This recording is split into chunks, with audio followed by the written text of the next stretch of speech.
नमस्कार। प्रशांत किशोर ने एक तरह से कमाल कर दिखाया है। जिस तरीके से जो काउंटिंग चल रही है उसमें वो लगातार आगे चल रहे हैं। उसने वाकई भारतीय जनता पार्टी को टेंशन दे दी है, क्योंकि बांकीपुर जो विधानसभा सीट है वो भारतीय जनता पार्टी के राष्ट्रीय अध्यक्ष नितिन नबीन ने खाली की थी और उसके बाद यहां पर उपचुनाव हुए और वहां से प्रशांत किशोर ने बाद में चुनाव लड़ने का ऐलान किया। और एक दिन पहले तक जो कोई सोच भी नहीं रहा था कि जनसुराज पार्टी से प्रशांत किशोर लड़ रहे हैं वो कुछ कमाल भी कर पाएंगे, कुछ जो है वो जीत भी पाएंगे, लेकिन जीत का तो पता नहीं। लेकिन फिलहाल 16 राउंड की काउंटिंग अब तक हो चुकी है और प्रशांत किशोर 8,966 वोटों से आगे चल रहे हैं। पहले नंबर पर है प्रशांत किशोर बांकीपुर विधानसभा का जो उपचुनाव है। उसके अलावा दूसरे नंबर पर भारतीय जनता पार्टी ने नीरज कुमार पर भरोसा जताया था और वो दूसरे नंबर पर चल रहे हैं, जिन्हें 22,776 वोट मिले हुए हैं। तीसरे नंबर पर राष्ट्रीय जनता दल है, जिनकी उम्मीदवार रेखा कुमारी को महज 7,500 वोट मिले हैं। तो बांकीपुर की जो स्थिति है वो ये है। 3 अहम राज्यों में जो है वो उपचुनाव चल रहे हैं, जिनमें से बांकीपुर और दतिया पर सबकी नजर थी और बांकीपुर के जो हालात हैं वो लाइव अपडेट इस वक्त लाइव हिंदुस्तान आपको दिखा रहा है। 16 राउंड की काउंटिंग हो चुकी है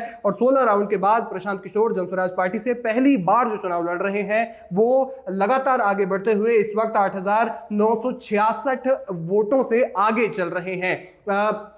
आपको बता दें कि भारतीय जनता पार्टी के जो राष्ट्रीय अध्यक्ष हैं नितिन नबीन, उन्होंने ये सीट खाली की थी और इसके बाद माना जा रहा था कि यहां पर भारतीय जनता पार्टी ही जीतेगी, क्योंकि पारंपरिक रूप से उनका जो है वो अच्छा दबदबा यहां पर रहा है। लेकिन प्रशांत किशोर जो पहली बार चुनाव लड़ रहे हैं, उपचुनाव उन्होंने लड़ने का फैसला किया था और इस वजह से अब वो लगातार आगे चल रहे हैं। एक दिन पहले तक कोई सोच नहीं पा रहा था कि यहां पर जनसुराज पार्टी या फिर कोई दूसरी पार्टी कुछ कमाल कर पाएगी या नहीं, लेकिन प्रशांत किशोर लगातार बढ़त बनाए हुए हैं। लगभग अभी आधे राउंड्स की अभी काउंटिंग और बची है। 16 राउंड की हो चुकी है, 31 राउंड की और होनी है।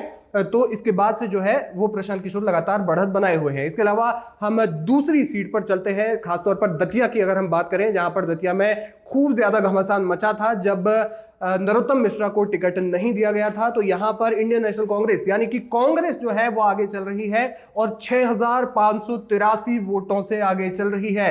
आधी जो है काउंटिंग हो चुकी है, यानी 15 में से 8 राउंड जो है वो हो चुके हैं और घनश्याम सिंह भारतीय राष्ट्रीय कांग्रेस से लगातार आगे चल रहे हैं। उन्हें 38,264 वोट मिले हैं। इसके अलावा आशुतोष तिवारी जो कि भारतीय जनता पार्टी से हैं, उन्हें 31,681 वोट मिले हैं, जो 6,583 वोटों से पीछे चल रहे हैं। दूसरे नंबर पर इस वक्त है 8 राउंड की काउंटिंग होने के बाद। इसके अलावा आजाद समाज पार्टी काशी राम से जो है वो तीसरे नंबर पर है।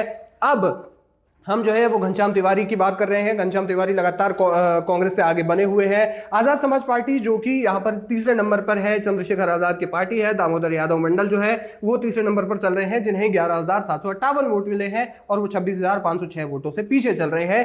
तो दोनों ही सीटों पर खासतौर पर बड़ा उलटफेर देखने को मिला है, क्योंकि यहां पर माना जा रहा था कि वो बीजेपी जो है यहां पर अच्छा प्रदर्शन कर सकती है। नरोत्तम मिश्रा को टिकट नहीं दिया गया था और उनके साथ जब दूसरे उम्मीदवार पर भरोसा जताया गया था तो ऐसा लग रहा था कि बीजेपी यहां पर कुछ अलग करने के मूड में है। बहरहाल तीसरी विधानसभा है मंजालपुर, जो कि गुजरात की विधानसभा है। यहां पर सत्येंद्र भाई पटेल यानी सतीश भाई पटेल जो कि भारतीय जनता पार्टी से है और उन्हें 55,244 वोट मिल चुके हैं। 19 राउंड की काउंटिंग हो चुकी है, तो यानी कि लगभग इनकी जीत तय है, क्योंकि 30,567 वोटों से आगे निकल चुके हैं, यानी कि सत्येंद्र भाई पटेल की लगभग जीत तय है। इसके अलावा दूसरे नंबर पर यहां पर कांग्रेस है और नोटा, यानी कि 2 ही उम्मीदवार यहां पर खड़े हुए थे। तो कुल मिलाकर ये है मोटा मोटी जो है 3 विधानसभाओं में उपचुनाव का हिसाब किताब। सबसे पहले बांकीपुर की अगर हम बात करते हैं तो बांकीपुर में प्रशांत किशोर आगे चल रहे हैं और इसके अलावा दतिया में इंडियन नेशनल कांग्रेस से घनश्याम सिंह जो है वो आगे चल रहे हैं और गुजरात की मंजालपुर सीट पर भारतीय जनता पार्टी आगे चल रही है। उनकी लगभग जीत तय हो चुकी है। लेकिन बांकीपुर और दतिया में खास तौर पर देखने वाला उपचुनाव यहां पर हो रहा है, क्योंकि बीजेपी की ही जीत लगभग मानी जा रही थी। लेकिन जिस तरीके से बड़ा उलटफेर हुआ है, अब ये उलटफेर किस ओर इशारा करेगा ये देखना बेहद दिलचस्प होगा। लेकिन जैसे जैसे आगे जो है वो अगले राउंड की काउंटिंग होती जाएगी, वैसे वैसे हम आपको तमाम जो है अपडेट्स सबसे पहले देते रहेंगे। आप बने रहिए हमारे साथ, देखते रहिए लाइव हिंदुस्तान।